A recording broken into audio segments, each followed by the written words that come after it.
Hello, ladies and gentlemen, and welcome back to Inside Movies Galore. I'm your host, David Streggy, and as I continue the holiday season with some Christmas horror coming from a director from Liverpool, over in the UK, with his production company Two-Headed Snake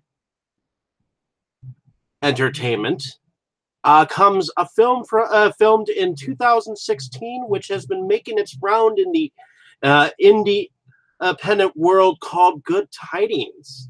And here's what the film looks like. I ended up going in on the campaign and getting a copy of the DVD.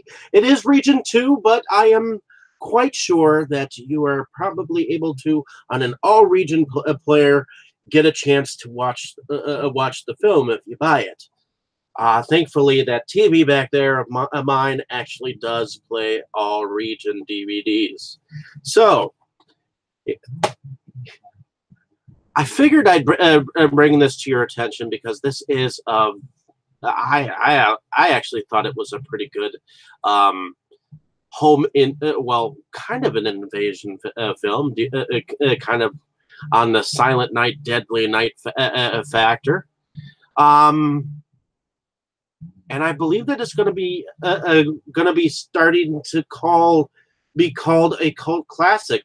And the film begins as it looks like three escaped mental patients overtake a Rent-A-Santa and his extra rental suits, and then take over a homeless shelter on their annual Christmas Eve party, and proceed to kill them off one by one. Sam Baker, played by Mulhall, is a retired vet that oversees the homeless shelter as protector and provider. The world that this film portrays is that it seems to be in a post-apocalyptic world of sorts, where it seems there's an overabundance of homeless people struggling to survive together. And yet on this one night, even though they've lost their homes, this party has made this network of survivalists happy. A formidable fortress, though, it seems at first. While scavenging for food, Sam picks up one more stray homeless man before buckling down for this party.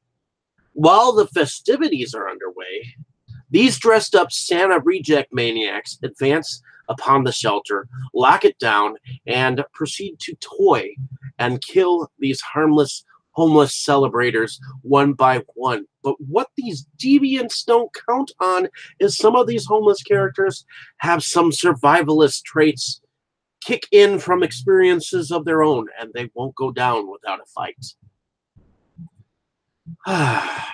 Several other characters should be taken of note. Roxy Muller, played by Crossland, is a very strong female character with a history of what I think was with a needle. And Mona and Paul O'Connor, played by Walsh and McMahon, where I feel Mona becomes like the Joan of Arc of this tale.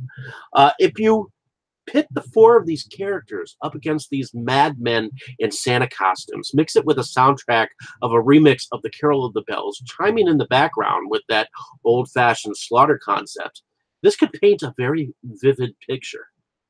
I guess that I've enjoyed the film and take from it that it is normally in horror films you have your basically stupid people getting slaughtered in some very stupid ways, and you often wonder, why the fuck would they go into that attic? Why?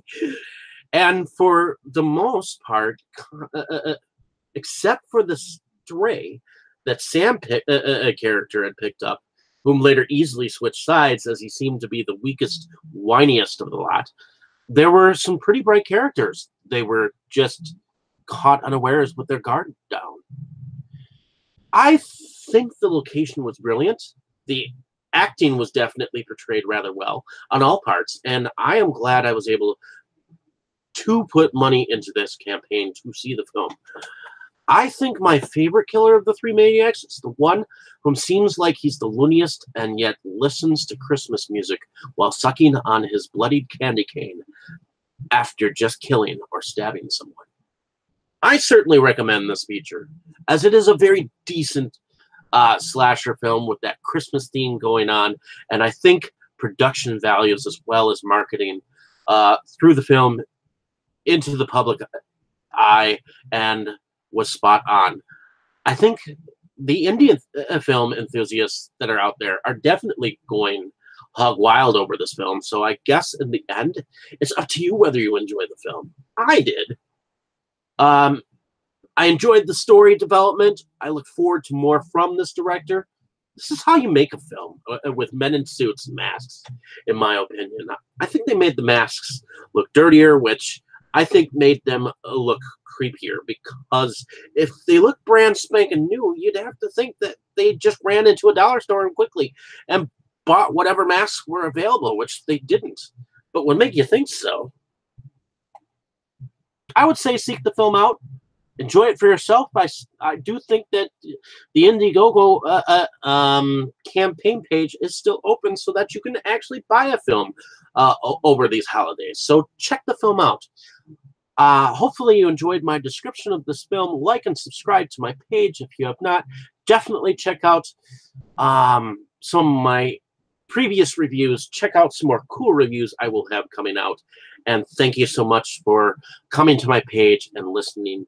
Appreciate the time spent, and I just love sharing my knowledge about some of these films that are out there, and hopefully you get a chance to see this film. Happy holidays, and this is David Streggy signing off.